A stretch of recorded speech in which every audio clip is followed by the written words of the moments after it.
Es un reto, sobre todo para la universidad pública. Viene junto con ello la recuperación, como un desafío, la recuperación de la autonomía universitaria, que durante este tiempo hemos sido prácticamente... Bienvenidas, bienvenidos a Voces. Esta es la sección de entrevistas de la revista Universidades.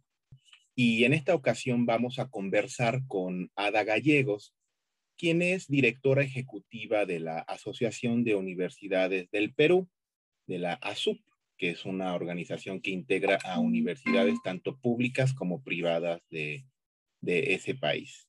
Ada Gallegos es doctora en educación y es doctora también en gobierno y en políticas públicas. Es investigadora y docente universitaria. Su línea de investigación y desarrollo es la educación y la gobernanza universitaria, la prevención de la violencia y el liderazgo de la mujer. Fue fundadora del Consortium for Women Leaders in Public Service, con sede en Washington, D.C.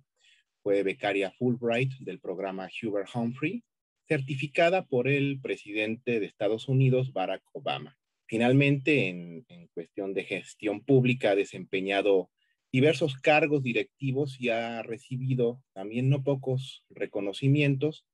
Entre ellos, en el 2019, por ejemplo, recibió el doctorado honoris causa por la Universidad Nacional de Piura y la Municipalidad de Lima le otorgó la distinción Mujer en la categoría Trayectoria Profesional. Ada, muchísimas gracias por estar con nosotros en Voces.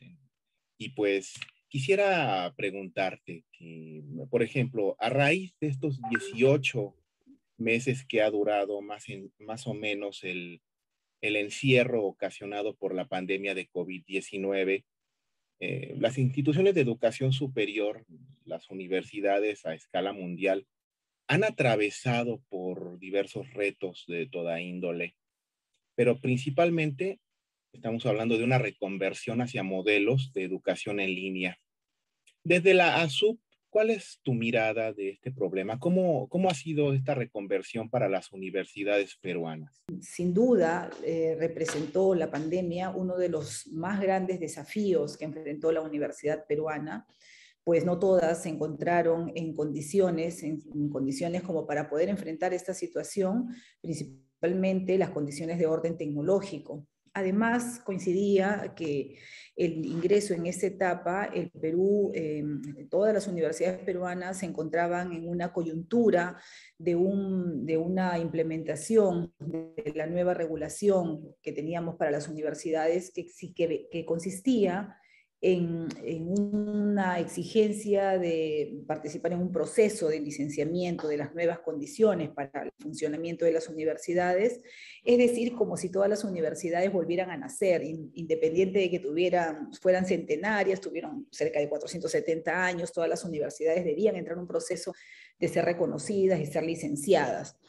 Este proceso fue muy complicado porque tuvo como resultado que aproximadamente 200.000 estudiantes quedaran siendo afectados porque por supuesto tuvieron que buscar algunos cambios en universidades y muchos de ellos, estamos hablando de un promedio de 30% apenas, logró trasladarse a algunas universidades, y el Ministerio de Educación o el Ejecutivo, a través del cual tuvo este encargo de la implementación, lamentablemente no hubo una respuesta muy rápida a estos problemas que enfrentaron los estudiantes que se quedaron lamentablemente sin posibilidades de continuar estudios, tuvieron que abandonar, y en algunos casos que reiniciaban tuvieron que iniciar en otras universidades. En suma, esta etapa previa está a la puerta de lo que implicaba la etapa de confinamiento en el Perú. Nos encontramos con un total abandono del Estado, lamentablemente, una situación muy crítica que hasta hoy todavía no ha sido resuelta. Cuando la nueva regulación que teníamos, la ley 3220, la ley universitaria, tenía escenarios distintos en los cuales más bien limitaba a las universidades que estaban en ese proceso que hacían educación a distancia o desarrollaban programas de virtualidad, tenía una limitación hasta un porcentaje de opción para poder desarrollar estas actividades. fue necesario hacer toda una modificación de la regulación para poder continuar con estos fines. Entonces, nos encontramos en toda una etapa en la cual las universidades enfrentaron además cambios en normas, en directivas, que fueron cada vez más, se trató de generalizar a todas las universidades, desconociendo un poco la diferencia en términos de realidad, en términos de condiciones que tenían todas ellas.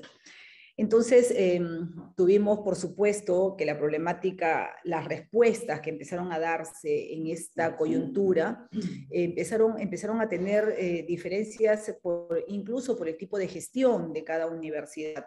En el caso de las universidades privadas, por lo general, algunas de ellas ya contaban con plataformas, muchas de ellas habían iniciado el desarrollo de programas virtuales que, aunque la nueva ley de forma inaudita, algunas de ellas ordenó incluso el cierre, se mantenían existía alguna base para poder hacer el desarrollo de la educación virtual. En el caso de las universidades públicas, la situación marcó, digamos, una diferencia todavía más drástica. La gran mayoría de las universidades no contaban con plataformas, muchas de ellas quedaron abandonadas prácticamente a su suerte, a hacer programas libres.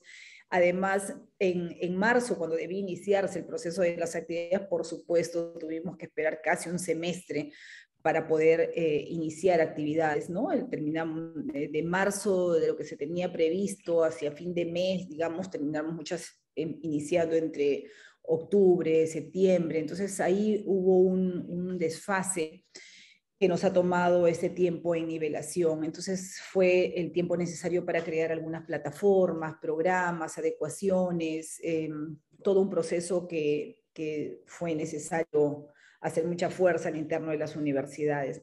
Más aún, si reconocemos que el 40% en promedio de los docentes de nuestras universidades tradicionales pasaban los 60 años.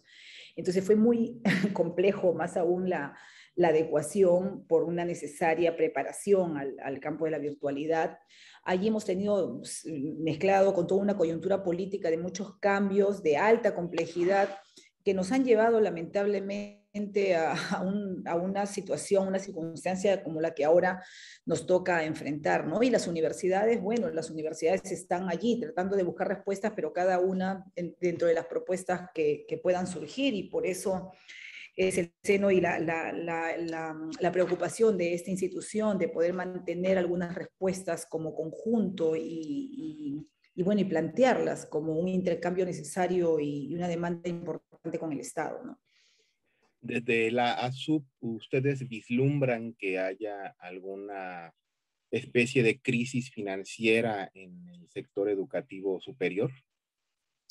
Por supuesto, sin duda, sin duda. Varias universidades privadas hoy tienen, por ejemplo, graves problemas financieros por la deserción, la falta de pagos, el retraso de la cartera de deudores es inmenso.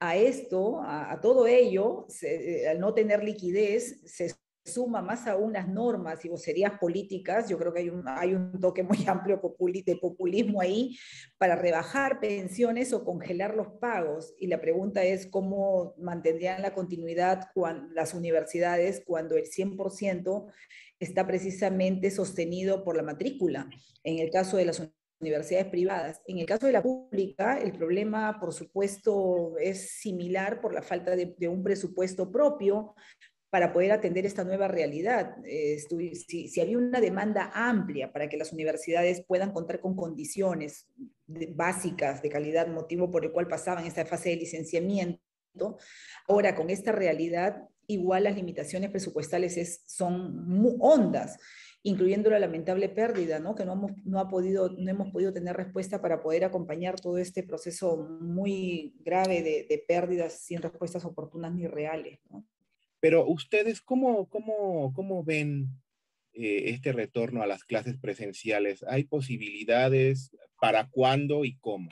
Es un reto, sobre todo para la universidad pública. Viene junto con ello la recuperación, como un desafío, la recuperación de la autonomía universitaria, que durante este tiempo hemos sido prácticamente gobernados normativamente con una serie de reglamentos que prácticamente la universidad termina siendo, digamos, coercionada en las libertades propias para poder dar respuestas propias de acuerdo a cada una de las realidades, ¿no? Entonces, estos son algunos de los desafíos que necesitamos un poco responder para precisamente dar respuesta con creatividad, con libertad para esta etapa necesaria que necesitamos responder. Autonomía y pandemia seguramente son temas para otra entrevista. Y Ada Gallegos, directora ejecutiva de la Asociación de Universidades del Perú, muchísimas gracias por haber aceptado nuestra invitación. Y a todos ustedes quienes nos acompañaron a lo largo de esta entrevista, muchísimas gracias. Los invitamos a descargar el último número de Universidades. Muchísimas gracias y hasta la próxima. Muchísimas gracias.